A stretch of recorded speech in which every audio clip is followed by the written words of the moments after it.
کہ P T I کا مطلب صرف عمران خان ہے۔ عمران خان پہ نا بہت زیادہ آپ جو اعتماد نہیں کر سکتے۔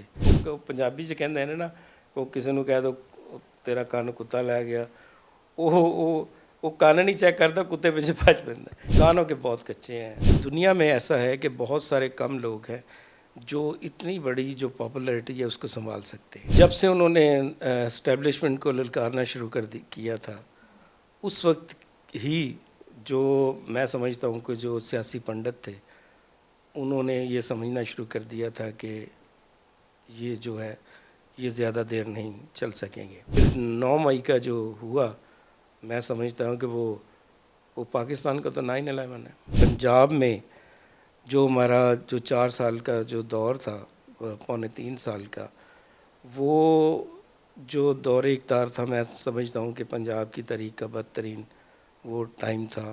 پھر وہ جہانگیر ترین صاحب، ان کا جہاز پھرا، 26 سے 27 لوگ جو ہے وہ شامل کرائے، تو جن کی بنیاد پر، جن کی وجہ سے ہم پنجاب میں حکومت بنا سکے۔ جو عثمان بزدار پروجیکٹ ہے نا، یہ بھی لانچ کیا گیا تھا، فرح گوگی اور بشرا بیگم نے مل کر اس کو لانچ کیا تھا۔ یہ اس کی بھی جو کڑیاں جو ہیں وہ پاک پتن سے جا کر ملتی ہیں۔ ڈپٹی کمشنرز ایسے تھے جنہوں نے خود یہ بات بتائی کہ وہ پیسے دے کر لگے۔ خان صاحب کی جو ضد تھی کہ عثمان بزدار کو نہیں ہٹانا، وہ انہیں لے بیٹھی ہے۔ کیا وجہ تھی؟ عثمان بزدار کیا خان صاحب کے کوئی پھوپھی کے بیٹے تھے؟ ایک جو قصہ ہے وہ تو میری آنکھوں دیکھا قصہ ہے نا جی۔ وہ جو پہلے والا ایکسین تھا وہ بھی پیسے دے کے لگا تھا، وہ دوسرا جا کے اس سے زیادہ دے آیا تو وہ لگ گیا۔ عثمان بزدار صاحب کو بھی ایک ہی ڈر انہوں نے ڈالا ہوا تھا کہ اس کو چینج کر دیں گے، اس کو چینج کر دیں گے۔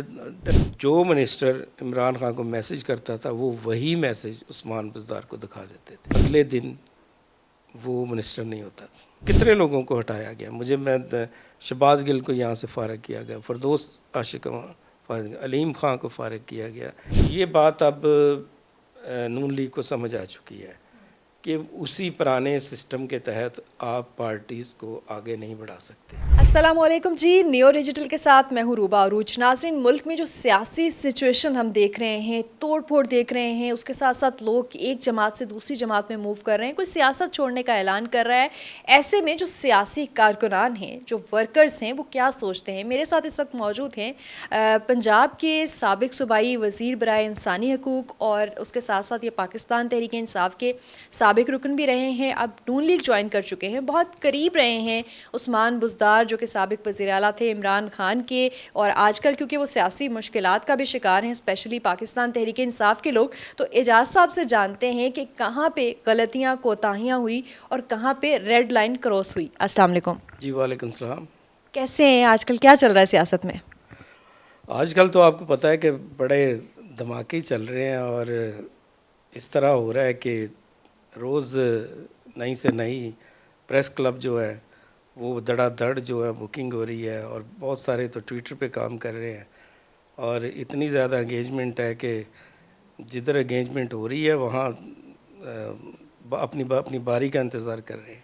اعجاز صاحب، آپ لوگوں نے پیک ٹائم پہ حکومت میں تھی جب پاکستان تحریک انصاف پاپولیرٹی بہت زیادہ پیک پہ جا رہی تھی، اس وقت پی ٹی آئی کو چھوڑا، اس ٹائم تھوڑا افسوس تو ہوتا ہوگا کہ اتنی پاپولر جماعت ہے اور ہم نے یہ کیا ڈیسیژن لے لیا ہے، اور آج سب وہی ساتھی وہ الوداع کہتے جا رہے ہیں خان صاحب کو، تو کیا سمجھتے ہیں وہ ڈیسیژن بہتر تھا یا آج والے بہتر ہو رہے ہیں؟ دیکھیں جی، سب سے پہلی جو میں سمجھتا ہوں کہ جو بنیادی بات ہے کہ پی ٹی آئی کا مطلب صرف عمران خان ہے، اور یہ جو لوگ ہیں، لوگ اس کو جو ہے وہ طاقت سمجھتے ہیں، لیکن میں اس کو کمزوری سمجھتا ہوں، اس لیے کہ جو بھی پارٹیاں کسی انفرادی شخص کے ساتھ آئی ہیں، شخصیت کے ساتھ آئی ہیں، تو پھر وہ لانگ ٹرم نہیں وہ کام کر سکتی، وہ ایک ٹرم کے لیے آتی ہیں تو اس کے بعد وہ ان کا اشر بھی ایسا ہی ہوتا ہے۔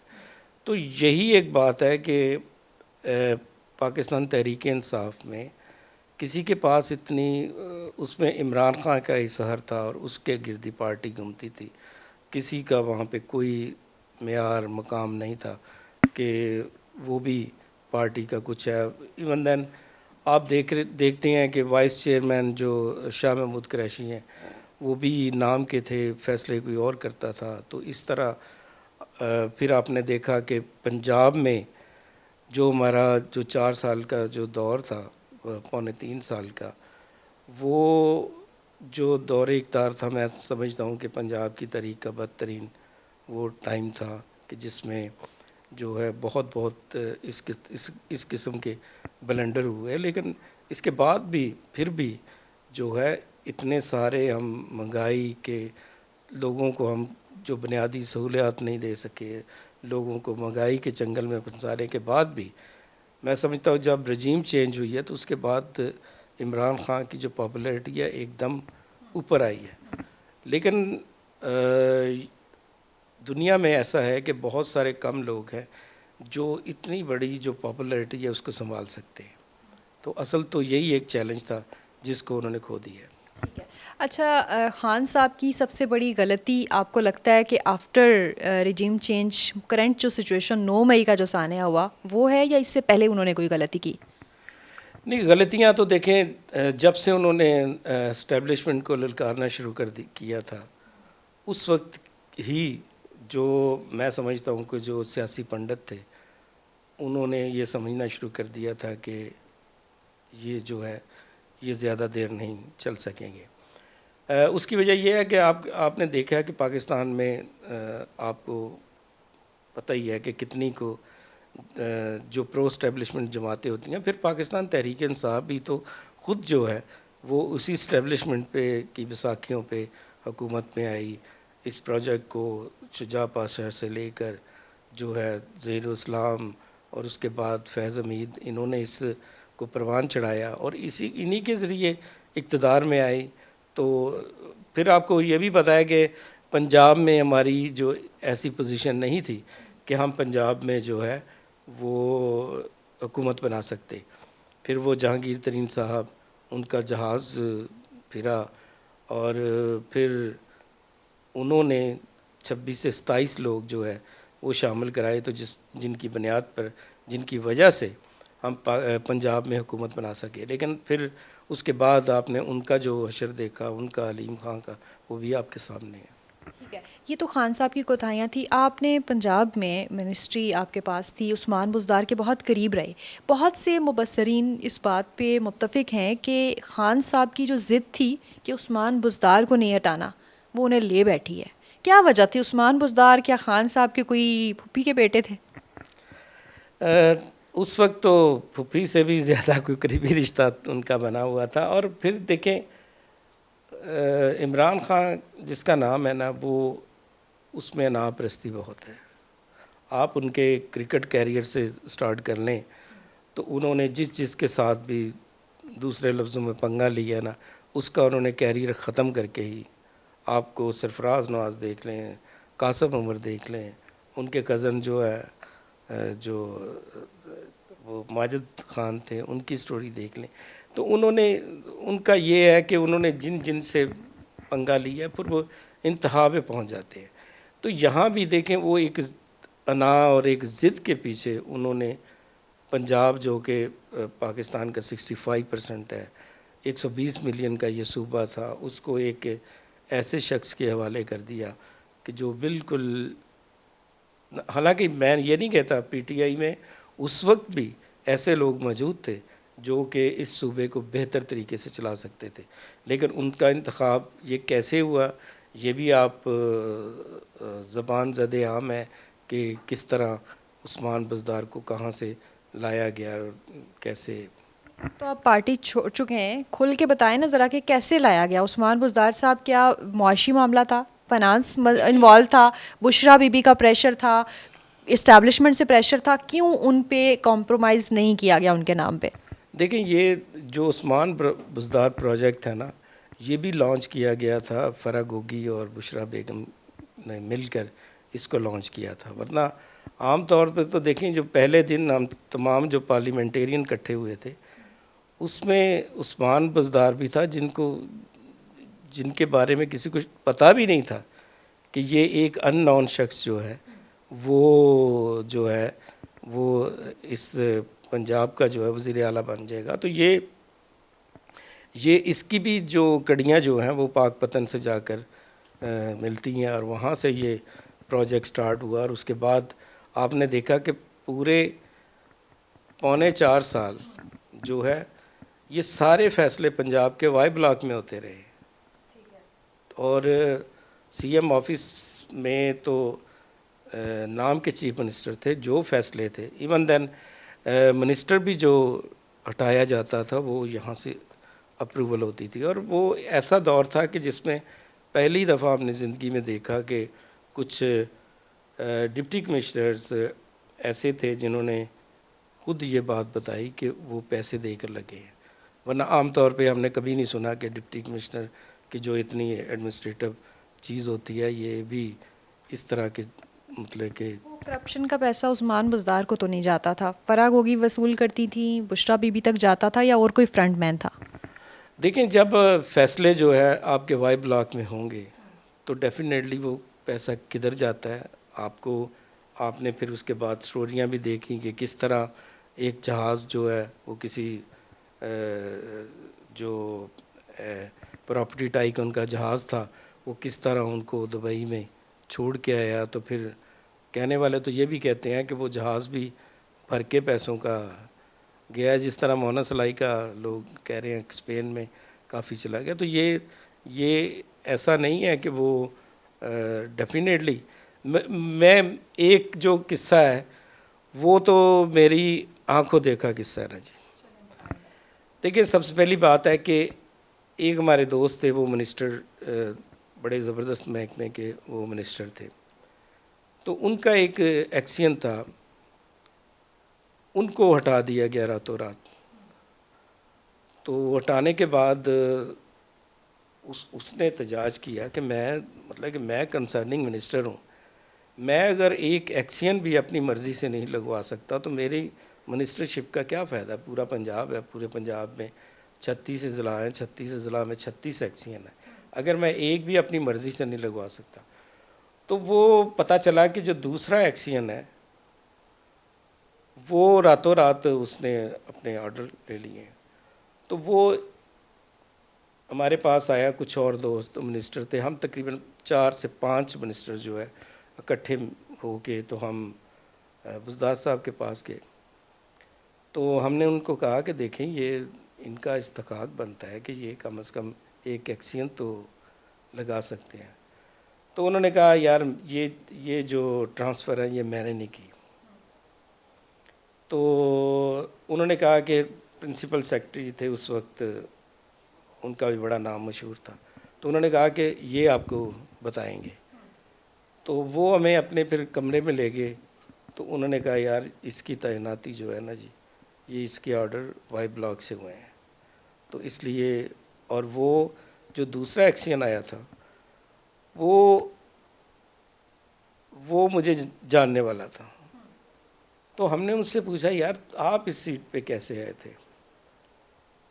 تو جو پہلے والا ایکشن تھا وہ بھی پیسے دے کے لگا تھا، وہ دوسرا جا کے اس سے زیادہ دے آیا تو وہ لگ گیا، تو یہ واقعہ تو میرے سامنے مطلب کہ ہوا ہے جس میں ہم خود احتجاجاً سی ایم صاحب کے پاس گئے ہیں، تو یہ تو ایک واقعہ ہے جس کا میں انی شاہد ہوں، تو اس طرح کے تو ڈیفینیٹلی ایسے ہزاروں واقعات ہوئے۔ ہمیں کچھ اس طرح کی بھی اس ٹائم انفارمیشنز ملتی تھی، لیکن ظاہر ہے اس کے ثبوت موجود نہیں تھے، کہ بزدار صاحب کو بھی بڑے طریقوں سے بلیک میل کیا گیا ہوا ہے۔ یہ جو وائی بلاک کی اب کہانیاں سر آ رہے ہیں، یہاں پہ عثمان بزدار صاحب کا بھی کوئی دوسرا گھر تھا کیا؟ اس طرح کی خبریں بھی آ رہی تھیں۔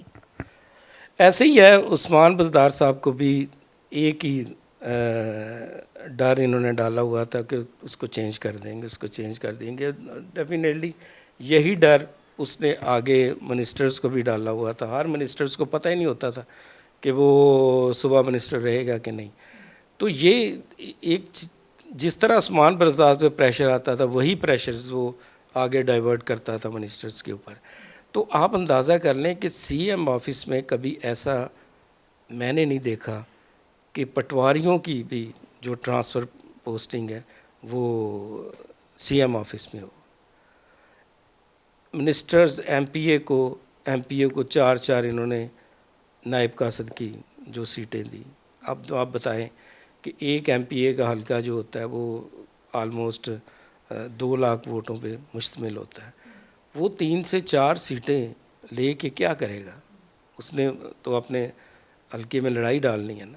تو اس طرح کی بہت ساری کہانیاں ہیں, بہت ساری باتیں ہیں جن کی بنیاد پر میں سمجھتا ہوں کہ اس پنجاب کا جو ہے نا وہ بیڑا غرق ہوا. اچھا, خان صاحب سے اگر بات کریں نا, ان سے گفتگو کریں, تو ایسا کبھی محسوس نہیں ہوتا کہ وہ اس سب چیز میں انوالو ہوں گے؟ کیا ان تک یہ اطلاعات تھی کہ ان کی بیگم صاحبہ, ان کی دوست کیا کر رہی ہیں؟ دیکھیں, میں اس آپ کی بات سے اتفاق نہیں کرتا, اس لیے کہ ہمارے بہت سارے منسٹر جنہوں نے جا کر عثمان بزدار کی یہ شکایت کی ہے کہ وہاں ایسے ہو رہا ہے, ایسے ہو رہا ہے. عمران خان صاحب, جو منسٹر عمران خان کو میسج کرتا تھا وہ وہی میسج عثمان بزدار کو دکھا دیتے تھے کہ یہ فلاں نے آپ کے لیے میسج کیا ہے. تو اسی طرح جو جا کے یہاں پہ جو کرپشن کی سٹوریاں بتاتا تھے, اگلے دن وہ منسٹر نہیں ہوتا تھا. تو آپ اس بات سے اندازہ کریں کہ بجائے اس کے کہ ان چیزوں کو وہ ایک جو دیکھیں, ویسے تو وہ سارا کام آئی بی سے چلا رہے تھے, تو آئی بی کو یہاں پہ بھی ڈپورٹ کر دیا جاتا کہ آپ دیکھیں تو صحیح, یہ جو لوگ آ کے مجھے شکایتیں کر رہے ہیں, کتنے لوگوں کو ہٹایا گیا. میں شہباز گل کو یہاں سے فارغ کیا گیا, فردوس عاشق علیم خان کو فارغ کیا گیا, 2 منسٹر تھے, ایک عمار, ان کو فارغ کیا گیا. ایک تقریباً 7-10 لوگوں کو جو ہے وہ فارغ کیا گیا اس بنیاد پر, اور کچھ لوگوں کو کارنر کر دیا گیا اس بنیاد پر کہ وہ عثمان بزدار کی شکایت لگاتے تھے. اچھا, آپ اس چیز کو مانتے ہیں یا اس پہ سٹینڈ کرتے ہیں کہ صرف 2 لوگ ہی انوالو تھے, فرح گوگی اور بشرا بی بی, ان کے پیچھے کوئی نہیں تھا, ان کا سرپرست کوئی نہیں تھا؟ بشرا بی بی کا تو میں اس لیے نہیں کہہ سکتا کہ میں, لیکن یہ مجھے پتہ ہے کہ فیصلے سارے وائی بلاک میں ہوتے تھے. وائی بلاک میں کون رہتا تھا؟ وائی بلاک میں تو فرح گوگی رہتی تھی نا, ٹھیک ہے. اب ڈیفینیٹلی کہ وہ آگے کس طرح کنیکشن کرتی تھی, ہم تو یہاں کی بات کر رہے ہیں. اچھا, اس چیز کا کچھ پتہ نہیں ہے کہ فرح گوگی کس سے انسٹرکشنز لیتی ہیں؟ کوئی پروف نہیں ہے, کچھ چیزیں نہیں ہیں؟ دیکھیں, وہ تو آپ کو پتہ ہے کہ جو ہی میڈم بشرا آتی تھی یہاں پہ تو فرح گوگی ان کے ہمیشہ ساتھ ہوتی تھی ہر کام میں. ہمارے بہت سارے لوگ جو ہیں, ہمارے بہت سارے منسٹر بھی انہوں نے جو ہے لگوائے ہیں. اس کے بعد بہت سارے لوگوں کو ٹرانسفر پوسٹنگ کا, ایون دین آپ نے پچھلے دنوں جو ابھی جو کرپشن کی جو آپ سٹوریاں سن رہے ہیں, یہ تو بڑی اب پرانی ہو چکی ہیں. ٹھیک ہے, یہ پنجاب کی جو حکومت کا سسٹم ہے وہ ہم نے سمجھا. اب ہم آ جاتے ہیں رجیم چینج والے مرحلے پہ, جب اسمبلی میں وہ جو ہارس ٹریڈنگ کی الزامات لگتے رہے, جہانگیر ترین جو جہاز بھر کے لاتے رہے, اس کے پیچھے کون تھا؟ کیا وہ عمران خان کی محبت میں سب کچھ کر رہے تھے یا ان کو بھی کہیں سے انسٹرکشنز مل رہی تھیں؟ پرویز الہی کا کیا رول تھا, وہ کس قیمت پہ ساتھ ملے؟ دیکھیں, جہانگیر ترین صاحب جو ہے نا شروع سے ہی پارٹی کے ساتھ, وہ اور علیم خان جو ہے ان کی اپنی ایک لابی تھی, اور یہ ہمیشہ ہی انہوں نے پارٹی پہ مشکل وقت پہ پیسوں کو نہیں دیکھا. ہمیشہ ہمارے جتنے بھی لاہور میں اگر بڑے جلسے ہوئے ہیں تو وہ علیم خان کروایا کرتے تھے. جہانگیر ترین صاحب جہاں بھی ضرورت پڑتی تھی, ایون دین انہوں نے جہاز سے کس ایم پی اے کو کیسے لے کر آئے ہیں, کس طرح لے کر آئے ہیں, یہ وہی جانتے ہیں. لیکن انہوں نے بالکل اس بات کا, لیکن ان کا صرف یہی تھا کہ وہ اپنی عمران خان کے ساتھ جو لائلٹی تھی اس کو نبھا رہے تھے. لیکن وہ عمران خان پہ نا بہت زیادہ آپ جو اعتماد نہیں کر سکتے, کیونکہ آپ دیکھیں کہ بنی گالہ سے لے کر لاہور زمان پاک تک لوگ بدلتے رہتے ہیں. آپ نے دیکھا ہی ہے, جو بنی گالہ میں قریب تھے, لیکن شہباز گل ایک وقت ایسا تھا کہ وہ سائے کی طرح ساتھ رہتا تھا, اور جب ایک وقت ایسا آیا کہ اس کو زمان پارک میں گھسنے نہیں دیا جاتا تھا, تو وہ بیچارہ اس نے بہت ساری جگہوں پہ, پھر وہ اس پہ ایسا وقت بھی آیا کہ وہ اکیلا طریقوں پہ کورٹس میں پیش ہوتا تھا, اس کے ساتھ کوئی شخص نہیں جاتا تھا. تو یہ اس طرح مطلب کہ نا وہ بس یہ ہے کہ جو ان کو کان میں ایک دفعہ آپ مشہور واقعہ ہے کہ وہ ہمارے ایک بریگیڈیئر سیمسن صاحب تھے، انہوں نے ایسے ہی آ کر ان کو کہہ دیا 35 پینچر والا، تو وہ حالانکہ ایسے ایک غلط من گھڑت سٹوری تھی، تو وہ سال پورا جناب عمران خان صاحب 35 پینچر کو، پھر اس کے بعد انہوں نے ایڈمٹ کیا کہ نہیں وہ غلط تھی، مجھے صرف کسی نے بتایا. تو وہ یہ نہیں دیکھتے، وہ پنجابی سے کہتے ہیں نا، وہ کسی نے کہہ دو تیرا کان کتا لے گیا، وہ کان نہیں چیک کرتا، کتے پیچھے بھاج پڑتا. خان صاحب جو ہے نا جی، خان صاحب بالکل نہیں دیکھتے، کانوں کے بہت کچے ہیں. اور میں سمجھتا ہوں ایک میچور پولیٹیشنز کو جو ہے نا وہ بڑا اسٹیبل ہونا چاہیے کہ اس طرح کی جو ہے. آپ دیکھیں، آپ جب میڈیا پہ ہوتے ہیں، اور خان صاحب ماشاءاللہ انٹرنیشنل آدمی تھے، آپ جب میڈیا پہ ہوتے ہیں آپ کو پوری دنیا دیکھ رہی ہوتی ہے، اور ایک جو پرائم منسٹر لیول کا بندہ ہو، ایک پارٹی کا ہیڈ ہو، اور اس سے کسی خرچ کی توقع نہیں کی جا سکتی، اور آپ کسی ایک جھوٹ کو ہی جو بار بار رپیٹ کرتے رہے. دیکھیں یہ جو ناموں کا سلسلہ ہے، کسی کو ڈرٹی ہیری کہنا، کسی کو سانپ کہہ دینا، کسی کو کچھ کہہ دینا، دس از اے رانگ وے. اچھا، پرویز الہی صاحب کی کیا قیمت لگی تھی کہ انہوں نے پی ٹی آئی کا ساتھ دیا؟ دیکھیں پرویز الہی صاحب، یہ جو لوگ گئے ہیں نا، بنیادی طور پر جو جہانگیر ترین کا گروپ تھا، جو علیم خان کا تھا، یہی بات کہتے تھے. دیکھیں اگر یقین کریں کہ عثمان بزدار ہی وزیر اعلیٰ پنجاب رہتے تو شاید کوئی بھی نہ چینج ہوتا، کیونکہ پرویز الہی پہ سب کو ریزرویشن تھی، کیونکہ سب کو پتا تھا کہ وہ آئے گا اور اس نے کسی پی ٹی آئی کے جو ممبر ہے صوبائی اسمبلی، اس کو وہ آنر نہیں دے گا، وہ اپنی جو کاف لیگ ہے اس کو مضبوط کرنے کی کوشش کرے گا.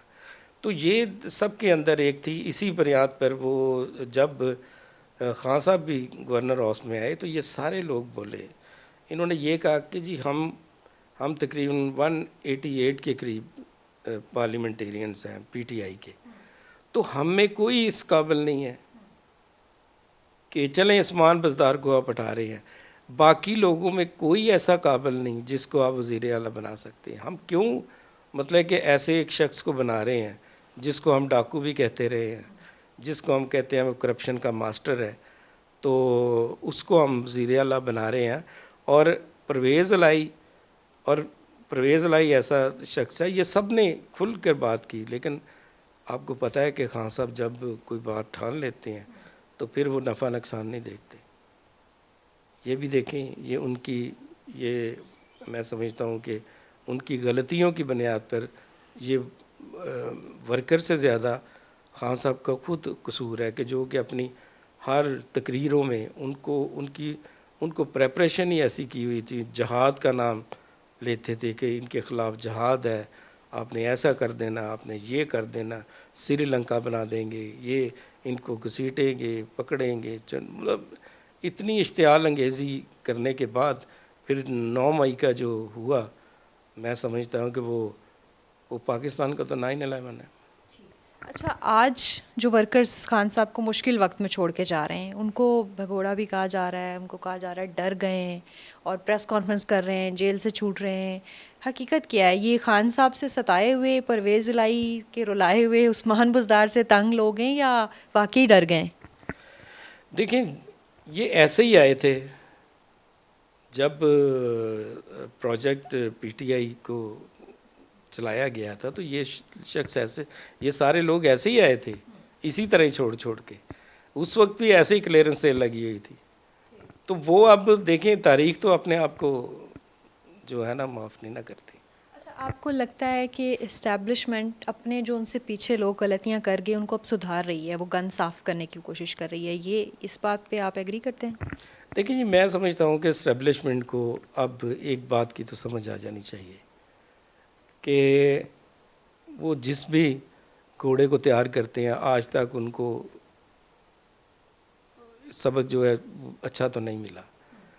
تو میرے خیال میں ان واقعات کے بعد اور عمران خان کی جو ان کے بارے میں رائے کے بعد اور جو گالم گلوچ اور جو میں سمجھتا ہوں کہ پاکستان کی ہسٹری میں ایسا کبھی نہیں ہوا کہ اس طرح اسٹیبلشمنٹ کے بارے میں برے برے الفاظ اور اس طرح کی باتیں کی ہو. اور یہ جو کلچر ہے میں سمجھتا ہوں کہ یہ گالی گلوچ والا یہ متعارف ہی پچھلے 8-10 سالوں میں ہوا ہے. تو یقین کریں کہ یہ سوشل میڈیا پہ اب تو کسی کی ماں بہن بیٹی کوئی محفوظ نہیں ہے.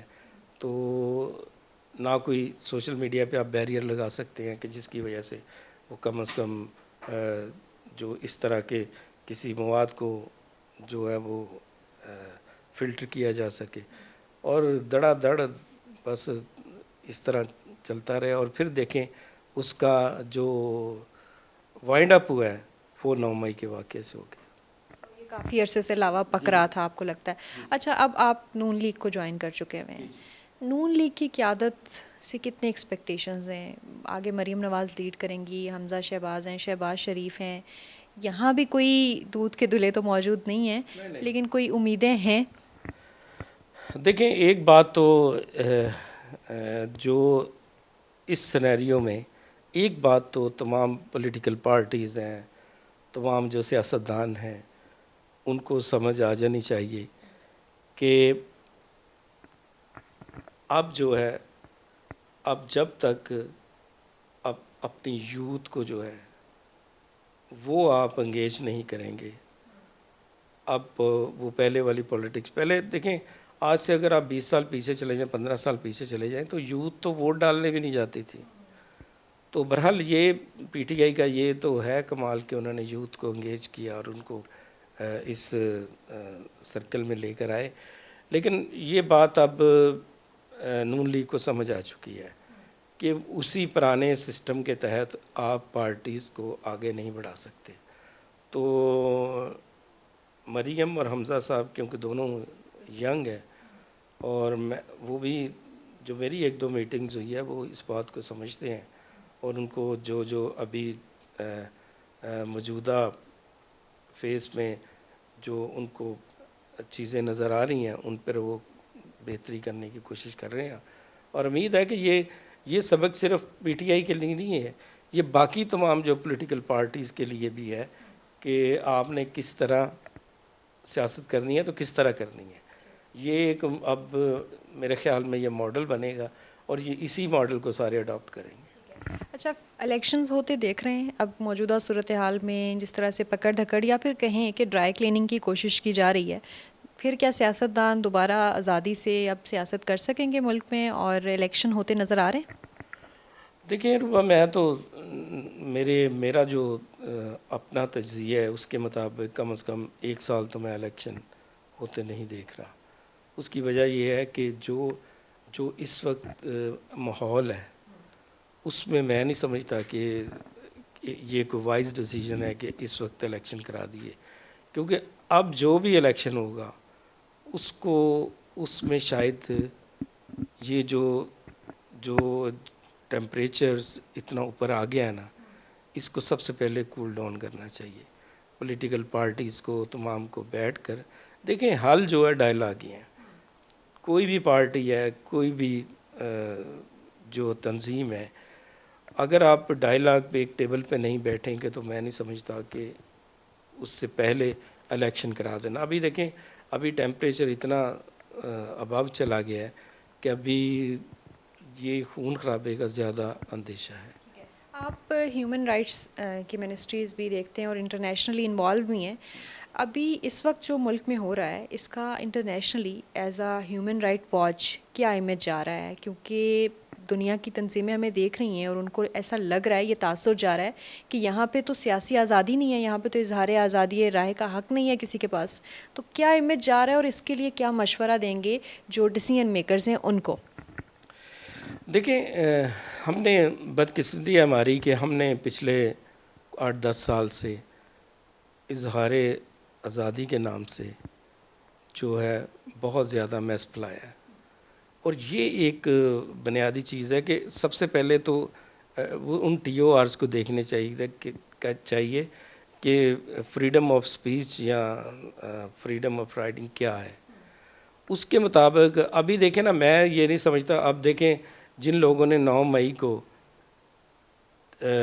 جو جلایا ہے کور کمانڈر ہاؤس یا شہداء کی GHQ میں ان کی تذلیل کی ہے، اب اگر وہ بھی کہیں کہ ہمارے جو رائٹس ہیں، تو بھئی جو 9 مئی کو جن لوگوں کے ساتھ آپ نے کیا ان کے بھی تو رائٹس تھے. لاسٹلی یہ بتا دیں کہ ان سب جرائم میں یہ ٹھیک ہے، ان سب جرائم کیا ٹرائل فوجی عدالتوں میں ضروری ہے؟ سول کورٹس کی کیا پھر اوتھینٹسٹی یا پھر کیا ورتھ رہ جائے گی؟ دیکھیں یہ بات یہ ہے کہ یہ تمام پولیٹیکل پارٹیوں کو سمجھنے کی ضرورت ہے کہ اپنے اپنے فائدے کے لیے وہ کڑوا کڑوا تھو اور میٹھا میٹھا ہب والی ہے. یہی جو ملٹری کورٹس ہیں یہ عمران خان کی 4 سالہ دور میں بھی رہے ہیں، ایکٹیو ہی اس وقت ہوئے ہیں، نواز شریف کے دور میں بھی رہے ہیں. تو یہ دیکھیں بات تو یہ ہے نا کہ جب جس کی بھی گورنمنٹ ہو تمام پولیٹیکل پارٹی بیٹھ کے ایک فیصلہ کر لیں. اب جب اپنی اپنی باری آتی ہے تو پھر اسٹیبلشمنٹ کی ہر بات ہی ان کو قبول ہوتی ہے. اس وقت یہ پاس کرنے میں 1 منٹ لگاتے ہیں. آپ کو پتہ ہے کہ جب ہم نے جو باجوہ کو ایکسٹینشن دینی تھی تو پوری جو پارلیمنٹ تھی وہ ایک طرف تھی، تمام جماعتیں کھڑی ہو گئی تھی کہ ہم دے رہے ہیں. ہاں ایکٹ میں تبدیلی بھی کی تھی. تو یہ دیکھیں اس وقت تو یہ سارے جو ہیں نا بن جاتے ہیں. اب ابھی بھی چند لوگ ہیں جو یہ ملٹری ایکٹ کے بارے میں جو ہے بات کر رہے ہیں. اور لیکن دیکھیں بات یہ ہے کہ آرمی بھی کہتی ہے کہ دیکھیں ہمارا قانون تو یہ ہے کہ جن لوگوں نے ہماری تنصیبات پر اٹیک کیا ہے ان کا ٹرائل ہماری مرضی سے ہونا چاہیے. یہ تو دیکھیں آپ دیکھیں کہ ایک کورٹ میں کلیئرنس سیل لگی ہوئی ہے جناب، 10 15 سامان تھے. اور دیکھیں آپ یہی تو مسئلہ ہے. ہم تو اس لیے تو 140ویں نمبر پہ ہیں. ایک تو ہونا کہ ہمارا جوڈیشل جو سسٹم ہے وہ بڑا اسٹرانگ ہو، بڑا سسٹمیٹیکل ہو، بڑا جناب ہم انصاف کر رہے ہیں. تو کیا کرے ملٹری اسٹیبلشمنٹ، کیا کرے؟ انہوں نے ان کے کورٹس میں تو نہیں نا انصاف دلانا. ان کورٹس میں تو کسی کو انصاف ملنے کی تو کوئی نہیں ہے. ٹھیک ہے جی، بہت شکریہ. ہمارے ساتھ اعجاز عالم صاحب موجود تھے، پاکستان تحریک انصاف کے سابق ممبر ہیں، اور بڑی زبردست انہوں نے بات کنکلیوڈ کی کہ جب آپ کا اعتماد اداروں سے اٹھ جائے گا، جوڈیشری سے اٹھ جائے گا اور اسی طرح سے دوسرے اداروں سے اٹھ جائے گا تو پھر معاملات کیسے طے ہوں گے. تو اس موقع پہ یقیناً تمام سیاسی جماعتوں کو مل بیٹھ کر اسٹریٹجی بنانے کی شدید ضرورت ہے.